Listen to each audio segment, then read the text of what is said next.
பேரவைக்கு என்னுடைய பணிவான வணக்கங்கள். நான் பேரவைன்னு சொல்றது ஒரு பெயர் சொல் தானே. அது வந்து ஒரு குழு பெயர் சொல். அது ஒரு எண்ணிக்கையில் அமைந்தது. அப்போ பெரியவங்களுக்கும் படைப்பாளிகளுக்கும் வந்திருக்கக்கூடிய அந்த இளைய பிள்ளைகளுக்கும் எல்லாருக்கும் சேர்த்து தான் என்னுடைய வணக்கத்தை தெரிவிக்க விரும்புகிறேன். இது என்னுடைய முதல் வணக்கமாக இருக்கிறது. குறுகிய கால அவகாசம் ஐயா சொன்னாங்க. அப்போ குறுகிய கால அவகாசம் தான், கொஞ்சம் சீக்கிரமா அப்படின்னா அது எனக்கு எப்பவுமே பிடிச்ச விஷயம்.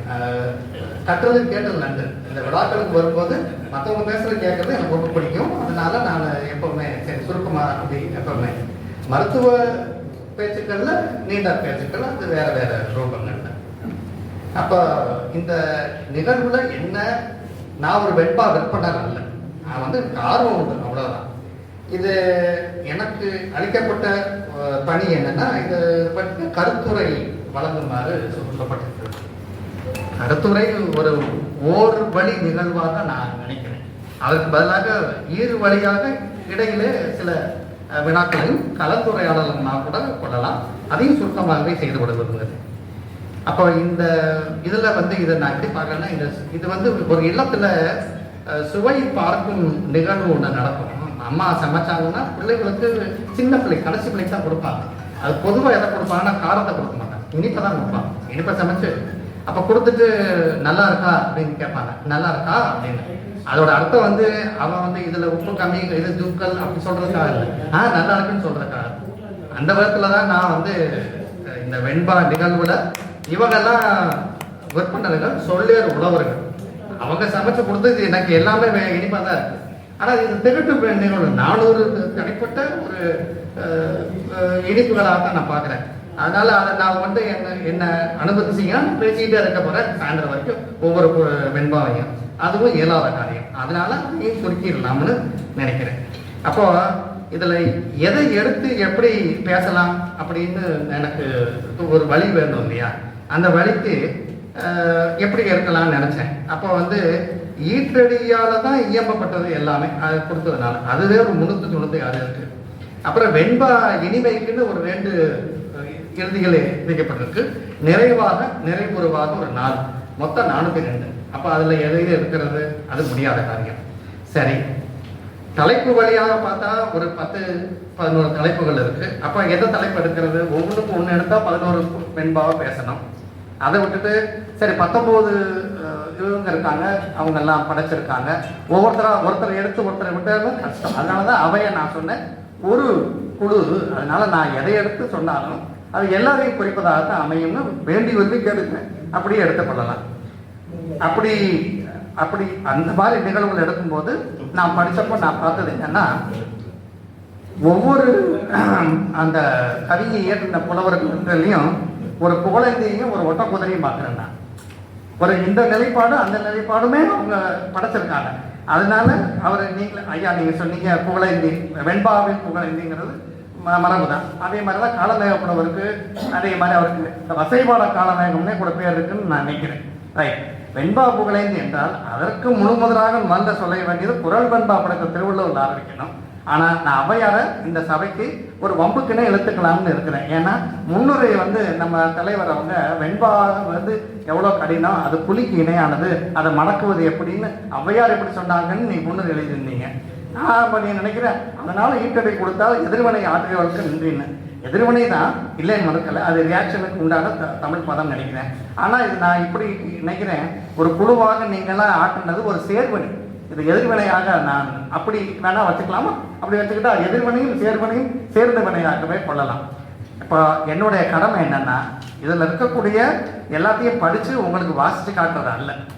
இன்ஃபேக்ட் மன்னிக்கணும், ஒவ்வொன்றுக்கும் ஒரு ஒரு ஒரு ஒரு 10 வெண்பாக்கு உண்டான ஒரு இதை உள்ளுக்குள்ளே குறித்து வச்சு வந்திருக்கேன். இது எப்படின்னா, இதை பற்றின ஒரு ஆர்வத்தை உங்களுக்கு கொடுத்துட்டு இந்த புத்தகத்தை நீங்க வாங்கி வாசிக்க வைக்கக்கூடிய ஒரு நிகழ்வையும் பணியும் நான் செஞ்சா அது இங்க நிறைவடையுது. இரண்டாவது, இந்த பேச்சும் இந்த அறிமுகமும் எதற்கு பயன்படணும்னா, அமைஞ்சிருக்கிற தமிழறிஞர்களுக்காக இருந்தாலுமே புதிதாக இனிமே கற்றுக்கொள்ளக்கூடிய வெண்பா பற்றிய ஒரு ஆர்வத்தை எழுப்பக்கூடிய வகையில் இந்த இளம் தலைமுறையினருக்கு அமைஞ்சிருந்தா அதில் ஒருத்தர் முன் வந்து சரி நான் வெண்பா பற்றி கற்றுக்கிறேன், இனிமே நான் எழுத முன் வருகிறேன் அப்படின்னு யாராவது முன் வந்தால் அவங்களுக்கு இந்த எனக்கு சாற்றுற சால்வையே இப்போவே சாற்ற விரும்புகிறேன். அதோடைய நிறைவு. அதை அந்த சிறு பிள்ளைகள் பாடினாங்க. அது அந்த நிகழ்ச்சிகளில் நான் பார்க்கல. அதனால அந்த கடைசியாக அந்த இளம் பிள்ளைக்கு இதை கொடுக்கலாம்னு கூட எனக்கு தோணுச்சு. ஆனால் அதுக்குள்ள பரிசுகளும் கொடுக்கப்பட்டுச்சு. சரி, இதை எப்படி அந்த பெண்ணுக்கு கொடுக்கலாம்னு நினச்சேன்னா அந்த 3 பேருமே சிறார்கள் தான். ஆனால் அந்த 2 பசங்க பெரியவங்களா இருந்ததுனால அவங்க கையில் கொடுத்து சகோதரிக்கு கொடு அப்படின்னு சொல்லலாம்னு கூட எனக்கு ஒரு எண்ணம் இருந்தது. இதை விண்ணப்பமாக கடைசியாக வச்சுக்கிறேன். சரி, இப்போ நான் பேச வந்த நிகழ்வுக்கு நான் பேசிடுறேன். நான் 2 பகுதியாக பிரிக்கிறேன். ஒன்று, நான் என்னென்ன பார்த்தேன் அதில் இருக்கக்கூடிய சில வரிகளோடு சுருக்கமாக முடித்து விடுவேன். இறுதியில் நான் இது பற்றின ஒரு வெண்பாவை இயற்றி முடிக்கலாம்னு நினைக்கிறேன். இது வழக்கம் போல ஐயா வந்து சென்ற முறை வந்து அவர்கிட்ட நான் தமிழ் படிக்கிற வாய்ப்பு எனக்கு இல்லை. ஆனால் அவரை பற்றி நிறைய கேள்விப்பட்டிருக்கேன் பள்ளி நாட்களில். சென்ற முறை வந்தாவை பார்த்த உடனே அவர் எங்கே அதை கொடுங்கன்னு சொல்லி ஒரு ஒரு ஒரு வழக்கம் போல அது ஒரு சரி பார்க்கும் ஒரு ஒரு அந்த அதுக்கு தமிழ் பதம் எனக்கு தெரியலை, மன்னிக்கணும். அதை செய்து நன்று சரி கூறி சரி அதை செய்து நன்று என்று எழுதினேன். அந்த பேப்பர் நான் இன்னும் வச்சுருக்கேன். ஸோ அதையும் செய்யலான்னு இருக்கேன். அவ்வளோதான். ஸோ இது எல்லாத்தையும் நான் ஒரு 10 நிமிஷத்துக்குள்ளே 10 நிமிஷத்துக்கு குறைவாகவே முடிச்சிடுறேன். சரி, அப்படி பார்க்கும்போது முதல்ல நான் ஆரம்பித்ததுன்னா ஈற்றடி தந்தே இயற்றுக அப்படின்னு தண்டமலைக்கு என்ன தடைன்னு ஒரு துவக்கத்தில் ஒரு புலவர் சொல்லியிருக்காரு. ஈற்றடி தந்தே இயற்றுக அப்படின்னு தான் ஆரம்பிச்சிருக்காரு. அந்த அந்த அந்த இந்த இந்த இந்த நிகழ்வுக்கு உண்டான சரியான ஒரு ஒரு பாவா அதை நான் பார்க்கிறேன். அடுத்து என்ன செய்யறாரு ஒருத்தர், நகையோடு அழுகை அப்படின்னு இருக்கக்கூடிய 8 வகையான மெய்யீடு வெளிப்பாடுகள் இருக்கு இல்லையா, அந்த மெய்யீடு வெளிப்பாடுகளை சொல்லுவதற்கு தமிழுக்கு என்ன தடைன்னு சொல்றாங்க. இது ஆமா, எந்த வெண்பா எடுத்தாலும் வெண்பா செப்பலோசையோடு இருப்பதால் அந்த செப்பலோசை இளிவரலாவோ அழுகையாவோ பரிகாசமாகவோ ஏதாவோட இருக்கலாம். ஆனால் இந்த 8 வகையில் இல்லாமல் இருக்கிறதுக்கான வாய்ப்புகள் ரொம்ப கம்மி. அதனால இந்த வெண்பா இருக்குது. அடுத்தது, வருவாயின் வாயிலாக பெருக்கியதை வற்றாம வருங்கால நிதியை வைன்னு சொல்றாரு ஒரு புலவர். அவர் இதை சொல்றதுக்கு காரணம் அவர் ஒருவேளை அந்த துறை வல்லுநராக இருப்பாருன்னு நான் நினைக்கிறேன். அதனால அதை அழகா தெளிவோட சொல்லியிருக்கிறாரு. இது ஒரு வெண்பால வருது. அடுத்து, மேட்டு மணல்ல வீடு கட்டு அப்படிங்கிறாரு. ஏன்னா சூழாது வெள்ளம் உனக்கு எதுக்கு படகுங்கிறாரு. இது நிகழ்கால நிகழ்வு, சென்னை மக்களுக்காக சொல்லப்பட்ட ஒரு நிகழ்வாக ஒருத்தர் அதை சொல்லுகிறார். நான் இதையெல்லாம் உதாரணமாக சொல்லும்போது அவங்கவுங்களுக்கு அதை தெரியாமல் இருக்கலாம். ஆனால் நான் இப்பவும் சொல்லுவேன், இது இந்த பேரவையை ஒரு ஒன்றன் பாலாக பலவின் பாலாக ஒன்றன் பாலாக கொள்ளலாமா, அவங்க சொன்னது தான். அதனால இன்னும் மேற்கொண்டு சொல்கிறேன். அடுத்தது, இங்கே இந்த இந்து கிறிஸ்தோடு இஸ்லாம் எல்லாம் இருக்கட்டும், ஆனால் எம்மதமானாலும் தமிழ் தான் உன் வாழ்வுன்னு நினச்சிக்கோன்னு ஒரு கவிஞர் சொல்கிறாரு. இது எனக்கு ரொம்ப ஈர்த்தது. ஆமாம், இந்த மத வழி வாயிலாக அவங்களுடைய கருத்தியல்கள் வேறுபடலாம். ஆனால் தமிழ் மொழி வாழ்வுன்னு ஒன்று வரும்போது அந்த கருத்து ஒன்றுபடுதில்லை, அது ஒற்றுமைக்கு இலக்கணமாக இருக்குதில்லை, அதுக்கான வழிவகைகள் செய்யறதில்லை. அதனால அது எனக்கு ஈர்த்தது. அடுத்தது, வீட்டுக்கு வந்துட்டாரு ஒரு வேண்டா விருந்தாளின்னு உடனே தாட்டி விடாதேங்கிறாரு. வீட்டுக்கு தாட்டி விடாதேங்கிறதுல இருக்கக்கூடிய கொங்கு தமிழில் இருக்கக்கூடிய இயல்பான ஒரு ஒரு ஒரு சொல்லாடலோட வெண்பாவோட இலக்கணத்தோட எழுதப்பட்டிருந்தது. அது நல்லா இருந்தது, அது எனக்கு பிடிச்சது. தாட்டிடாத சோறிடு அப்படின்னு ஒருத்தர் சொல்றாரு. அடுத்தது, 37 ஆண்டாம் முனைப்போடு இயங்கி வரும் இப்பேரவைக்கு பொருள் என்றவரும் அறவோரே என்று அறிஞன்னு இடையில தன்னுடைய நிலையும் பேரவைக்கு செய்கிறவங்களை பார்த்தீங்கன்னா ஒரு சிறப்பு செய்யணுங்கிறத மறக்காம செஞ்சுட்டாரு. அது ஒரு புலவர். அப்படிதான், நல்ல மகிழ்ச்சி. அடுத்தது, கைகால் உடமானோர் கண்ணிழந்தோர் வாய் பேசாதற்கு செவிலியரே அறவோர் என்று அறிஞன்னு என் துறையை சார்ந்த ஒருத்தர் சொன்னதுனால அவங்களுக்கு நான் இதை கொண்டு போய் சேர்க்க விரும்புகிறேன். உண்மைதான், அவங்களுடைய பணிக்கு ஒரு வெண்பா எழுதணும்னு எனக்கு இத்தனை நாளாக தோணுதில்லை. இது எனக்கு இது எதை குறித்து எழுதணும்னு எனக்கு தோண வச்சிருக்கு. அப்புறம் அடுத்தது, ஒரு இளிவரல் நிகழ்ச்சியில் சொல்கிறார் ஒருத்தர், ஆடிமலை பொய்த்து போய் ஆவணியும் கை விரிச்சா தீவனம் எங்கே போய் வாங்குறதுன்னு இது வந்து நம்மளுடைய தமிழ் வளர்க்கக்கூடிய வழக்காடுகளில் எப்பவுமே பார்த்தா தமிழ் புலவருங்கிறவங்க ஒன்று வறுமையில் இருக்கணும், அல்லது அவர் சொல்கிற விவசாயம் அப்போ இருக்கக்கூடிய பெருமையான இது அது வறுமையில் இருக்கிற மாதிரியே தான் பொதுமையாக இருக்கும். அடுப்படியில் போன தூங்குது, நாராய் நீ போகும்போது இந்த பக்கம் போறிய அங்கே போய் சொல்லு, நான் கையோட காலடி தளின்னு இருக்கிறேன், இப்படி தானே சொல்ல வருது. அப்போ அந்த காலகட்டங்களில் யோசிச்சு பார்த்தோம்னா இவங்க சொல்லக்கூடிய அந்த வெண்பாக்களில் தன்னுடைய நிலைப்பாடுகளை இயல்பாக எளிமையாக சொல்லக்கூடிய ஒரு பாவகையாக தான் அது அமைஞ்சதுன்னு நான் நினைக்கிறேன். இதுதான் காதோட கேட்ட கதை அப்படின்னு அவர் சொல்கிறார். அடுத்ததாக பாரதி சின்ன பையன். இந்த வெண்பா பற்றி கொஞ்சம் சொல்ல விரும்புகிறேன், ஒரு நிமிடம். ஐயா சொன்னாங்க ஈற்றடி வந்து எப்படின்னா குதிரை வாழை பிடிச்சிக்கிட்டு மேலே ஏறுற மாதிரி, கடிவாளம் பிடிச்சி சேனையில் ஏறி போகிறது ஈஸி. மன்னிக்கணும், திருப்பி நான் தமிழ் கலப்பு இல்லாமல் உரையாடணும் நினைத்தேன், 2 தடவை வார்த்தைகளை வந்து மன்னிக்கணும்.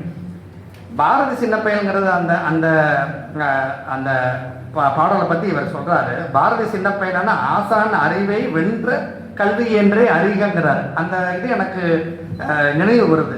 நீங்கள் பள்ளியில் படித்த வெண்பா, நான் பள்ளியில் படித்த வெண்பா. இது வந்து பாரதி சின்ன பையன் ஈற்றடி கொடுத்து அவங்க வாத்தியார் அவர்கிட்ட எழுத சொன்னதுனால அந்த கவியெல்லாம் எழுதி இந்த மாதிரி காரில் நெஞ்சம் கொண்ட கரியநாதனை பார் அதி சின்ன பயல் அப்படின்னு சொல்கிறாருன்னு அப்படிதான் என்னுடைய நினைவு. அப்போ அவருக்கு பாரதியார் திருப்பி சொன்னார் ஈற்றடின்னு. அந்த மாதிரி ஈற்றடிகளோட நம்ம தமிழில் வெண்பாக்கள் எழுதுனது ஒரு சிரமமிகு காரியம். இந்த சிரமமிகு காரியத்தை 400 வெண்பாக்கள் எழுதின ஒரு பேரவையாக இந்த புத்தகத்தை என் அறிவுக்கு தெரிஞ்சு கோயம்புத்தூர் ஆரம்பிச்சிருக்கு. இதுலேருந்து என்ன தெரியுதுன்னா இனி அந்தந்த ஊர்களில் ஏன் சங்கம் வளர்த்த மதுரையில் கூட இந்த மாதிரி ஒரு நிகழ்வு நடக்கிறதுக்கான நீங்கள் அறிவோலாக இருக்கீங்க. நான் உண்மையாக அப்படி தான் நினைக்கிறேன். அது அப்புறம் இறுதியாக 1-2 அதில் என்னென்னா வெண்பா பாடுவதற்கே ஒரு வெண்பா ஒருத்தர் சொல்கிறாரு, யாப்பெனும் கட்ட மீது யாதும் சிதையாமல் பாப்புனையும் போதில் பகல் மோனை வா. அது ரொம்ப இயல்பாகவும் வெண்பா எப்படி பாடணும் இலக்கணத்தை ஒரு வெண்பாவாலேயே சொல்லப்பட்டதாகவும் இருந்தது. ரொம்பவே இருந்தது அந்த அந்த வெண்பா. இதுதான் என்னுடைய அதில் பார்த்தது. இன்னொரு 10 நிமிஷம் கொடுத்தீங்கன்னு வச்சுக்கோங்க, இதே புத்தகத்தை நான் இப்படி ஒரு ஐயா நீங்கள் தமிழ் ஆங்கில மொழிபெயர்ப்பாளர் தேர்ந்த மொழிபெயர்ப்பாளர் குழந்தை ஐயா, ரேண்டம் என்பதற்கு சீரற்றன்னு நான் நினைக்கிறேன், நீங்கள் நினைக்கிறீங்க? சரிண்ணா, ஓகே. ஒரு சீரற்ற வகையில் நான் இப்படி திருப்பினேன்னா என்ன வெண்பா வருது அதை பற்றி நான் பேச தயார். ஏன்னா அப்படிதான் இருக்கு. நான் எதை எடுப்பது இது எதை எடுப்பதுங்கிற ஒரு ஒரு ஒரு கடினமான ஒரு செயலில் தான் நீங்கள் என்ன நிறுத்திட்டீங்க. அதனால எதை குறிப்பிட்டானோ அவையைத்தான் குறிப்பிட்டேன். அவையோர் அனைவரும் 19 பேரும் சேர்ந்து இயற்றுன இதை தான் எழுதினேன். என்னை விட்டீங்கன்னா நான் சாயந்தரம் வரைக்கும் 4 வரைக்கும் பேசிடுவேன். அதனால கால நேரம் கருதி அடுத்து திருக்குறளை பற்றி நான் கேட்கணும், நீங்களும் கேட்கணுங்கிறதுனால அங்கே உட்காந்து கேட்க விரும்புறதுனால நான் அப்படியே இதோட முடிச்சுட்டேன். இறுதியில் ஒரு விண்ணப்பம்னு சொன்னேன். ஒரு விண்ணப்பம் அதை அந்த பிள்ளைகளுக்கு கொடுக்க விரும்பினா அது அவங்க முடிச்சிருச்சு, அது ஓகே, பண்ணிக்கணும். இன்னொரு விண்ணப்பம் என்னன்னா, இந்த ஈட்டடி வந்து ஒரு ஒரு ஒரு ஒரு ஒரு பிடித்தம் ஏற்படுத்தக்கூடிய ஒரு ஒரு ஒரு விதத்தில் ஒரு மீன் கொக்கி போல அமைந்திருக்கு, தூண்டில் போல. அப்படி இருக்கிற நிலையில அடுத்து வரக்கூடிய எந்த புத்தக வெளியீடுகள்லையும் நீங்க ஒரு வெண்பா ஈட்டடியாவே தலைப்பா வச்சா நல்லா இருக்கும்னு குலசாமியாட்ட நான் கேட்டுக்கிறேன். அந்த வெண்பா ஈட்டடிக்கான புத்தகத்துக்கு நான் ஒரு வெண்பா எழுதணும்னு நான் பிரியப்பட்டேன். அதான் பிரியப்பட்டேன். அப்ப அதைத்தான் இறுதியாக சொல்லலாம்னு இருக்கு. இதோட முடிச்சுக்கிறேன். அதுதான் என்னுடைய வெண்பா. இதை வெண்பா விருந்து என்று இருந்ததால வெண்பா விருந்து சொல்லாக முடிக்கலாம்னு நினைக்கிறேன். விருந்து வந்து பிறப்பில் வருது, 4 மலர் காசு பிறப்பில் முடியுது, பிறப்பில் இருக்கு. அப்போ என் வகை மெய்யீர் இசையும் வாழ்வது கொண்டதை இயம்பும் கொடையே கண்டனன். இந்த வார்த்தைக்கு நான் இன்னொரு 2 அர்த்தங்களாக இயற்றிருக்கேன். கண்டனன் வன்தமிழ் தேர்ந்த வழிநில் அறவோர் வெண்டதில் வெண்பா விருந்து. என்னுடைய இது உரையை கேட்டதுக்கு நன்றி. இந்த வாய்ப்பு கொடுத்ததுக்கு நான் ரொம்ப சந்தோஷப்படுறேன். ஏன்னா இதை படிக்கிறதுக்கு அவ்வளோ ஒரு ஆர்வமும் விருப்பமும் நான் திருப்பி படிக்கிற மாதிரி இருந்தது. அதை இந்த பிரதி எனக்கு முன்கூட்டியே கொடுத்த குழந்தைசாமி ஐயா அவனுக்கு தனிப்பட்ட முறையில் நான் நிதி தெரிவிச்சுக்கிறேன். அப்புறம் இந்த பேரவைக்கு என்னுடைய நன்றி. ஐயா